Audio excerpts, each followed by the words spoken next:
മൊറോക്കോയിൽ നടന്ന African nations cup football ടൂർണമെന്റിൽ കിരീടം ഉയർത്തിയത് സാദിയോ മാനയുടെ സെനഗലായിരുന്നു. അതിന്റെ പിന്നാലെ സോഷ്യൽ മീഡിയയിൽ വ്യാപകമായി ഒരു ചിത്രം പ്രചരിക്കുകയും ചെയ്തിരുന്നു. കിരീട വിജയത്തിന്റെ ആഘോഷത്തിനിടെ ഗ്രൗണ്ടിലിറങ്ങിയ സാദിയോ മാനയെ കെട്ടിപ്പിടിക്കാനായി ഓടിയെത്തിയ ഒരു ആരാധികയെ താരം വിലക്കുന്ന ചിത്രമായിരുന്നു അത്. അമേരിക്കയിൽ നിന്നും മൊറോക്കോയിലേക്ക് ഈ മത്സരം കാണാനെത്തിയ സോഫിയ അമേലിയ എന്ന യുവതിയായിരുന്നു തന്റെ പ്രിയപ്പെട്ട താരത്തെ കെട്ടിപ്പിടിക്കാനായി അന്ന് ഗ്രൗണ്ടിലേക്ക് ഇറങ്ങിയത്. എന്നാൽ ആ യുവതിയെ ആശ്ലേഷിക്കാതെ തിരിച്ചയക്കുന്ന മാനയുടെ ചിത്രമാണ് വൈറലായി മാറിയത്. താൻ മതവിശ്വാസിയാണെന്നും എങ്കിലും ആ സ്ത്രീയെ ആശ്ലേഷിക്കുന്നതിൽ തെറ്റില്ലെന്ന് വിശ്വസിക്കുന്ന ആളുമാണ്. എന്നാൽ അവരുടെ അല്പ വസ്ത്രധാരണം കാരണമാണ് ആ സമയം വിലക്കിയതെന്നും അവരുടെ മനോവിഷമത്തിൽ ഖേദം പ്രകടിപ്പിക്കുന്നതായും താരത്തിൻ്റെതായ ഒരു പ്രസ്താവനയും പിന്നീട് പുറത്തു വന്നിരുന്നു. പിന്നീടാണ് സാദിയോ മാനയും ഭാര്യയും യുവതിയെ സൗദി അറേബ്യയിലേക്ക് ക്ഷണിച്ച് കൂടിക്കാഴ്ച നടത്തിയെന്ന രീതിയിൽ ഒരു ചിത്രം പുറത്തു വരുന്നത്. സാദിയോ മാനെ കളിക്കുന്ന അൽ നസർ ക്ലബിലേക്ക് യുവതിയെ ക്ഷണിച്ചു വരുത്തി എന്നാണ് പറയുന്നത്. മാനയുടെ ഭാര്യ ആയിഷ തമ്പയാണ് യുവതിയെ ക്ഷണിച്ചത്. മാനയുമായി ഇരുവരും ചേർന്ന് നിൽക്കുന്ന ഒരു ചിത്രവും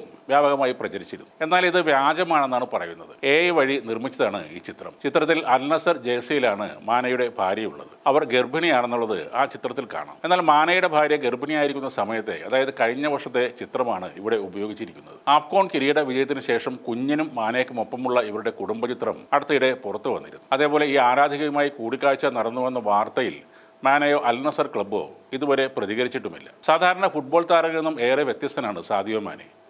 ആഫ്രിക്കയുടെ രാജാക്കന്മാരെ സെനഗൽ കപ്പുയർത്തിയപ്പോൾ സെനഗലിൻ്റെ ക്യാപ്റ്റൻ അല്ലാതിരുന്നിട്ടും മാനയ്ക്കാണ് ഫിഫയുടെ പ്രസിഡന്റ് ട്രോഫി സമ്മാനിച്ചത്. മൊറോക്കോയുമായുള്ള ആഫ്രിക്കൻ നേഷൻസ് കപ്പ് ഫൈനലിൽ ടീമിന് മേൽ മാനയ്ക്കുള്ള സ്വാധീനം വ്യക്തമാക്കുന്ന സംഭവമുണ്ടായിരുന്നു. മൊറോക്കോയ്ക്ക് പെനാൽറ്റി അനുവദിച്ച തീരുമാനം ചോദ്യം ചെയ്തുകൊണ്ട് സെനഗൽ കോച്ച് തന്റെ കളിക്കാരെ ഗ്രൗണ്ടിൽ നിന്നും തിരികെ വിളിച്ചു. ഏതാനും മിനിറ്റുകൾ നീണ്ടുനിന്ന ആ അനിശ്ചിതാവസ്ഥ അവസാനിപ്പിച്ചത് സാദിയോ മാനെയാണ്. ഗ്രൗണ്ടിലേക്ക് തിരികെ വന്ന് ആ കിരീടത്തിനായി പോരാടാൻ സാദിയോ മാനെ സഹതാരങ്ങൾക്ക് പ്രചോദനം നൽകി. വീണ്ടും ഗ്രൗണ്ടിൽ ഇറങ്ങാം എന്ന മാനയുടെ തീരുമാനം സെനഗൽ കോച്ച് പോലും എതിർത്തില്ല. സഹതാരങ്ങൾ എല്ലാം മാനയുടെ വാക്കനുസരിച്ച് ഗ്രൗണ്ടിലേക്ക് ഇറങ്ങുകയും ചെയ്തു. കലീഡോ കുലിബാലിയായിരുന്നു സെനഗലിന്റെ ക്യാപ്റ്റൻ. എന്നാൽ സമ്മാനദാന ചടങ്ങിന് അല്പം മുമ്പ് ക്യാപ്റ്റന്റെ ആംബാൻഡ് മാനയ്ക്ക് അദ്ദേഹം കൈമാറിയിരുന്നു. അതോടെയാണ് മാനയ്ക്ക് കിരീടം ഏറ്റുവാങ്ങാൻ കഴിഞ്ഞത്. എൻ്റെ രാജ്യത്ത് ഞാൻ സ്കൂളുകളും ആശുപത്രികളും നിർമ്മിച്ചു. അതിദാരിദ്ര്യത്തിൽ കഴിയുന്നവർക്ക് ഞങ്ങൾ വസ്ത്രവും ഭക്ഷണവും ചെരുപ്പും നൽകുന്നു. എനിക്ക് ആഡംബര കാറുകളും വില്ലകളും ആവശ്യമില്ല. എനിക്ക് തനിച്ച് യാത്ര ചെയ്യാൻ സ്വന്തം വിമാനം വേണ്ട. എനിക്ക് ജീവിതം നൽകിയ എൻ്റെ പങ്ക് എൻ്റെ ജനങ്ങൾക്കും നൽകാനാണ് ഞാൻ ആഗ്രഹിക്കുന്നത്. ഇതാണ് ഏതാനും വർഷം മുമ്പേ സാദിയോ മാനെ പറഞ്ഞത്.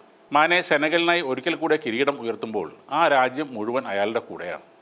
അവർക്ക് സാദിയോ മാനെ വെറുമൊരു ഫുട്ബോൾ കളിക്കാരനല്ല, ഒരു ജനതയുടെ ആവേശവും അഭിമാനവുമാണ് സാദിയോ മാനെ. സെനഗലിലെ എല്ലാ ജനങ്ങളെയും സ്വാധീനിക്കാൻ കഴിവുള്ള ഒരു ഹീറോ തന്നെയാണ് സാദിയോ മാനെ.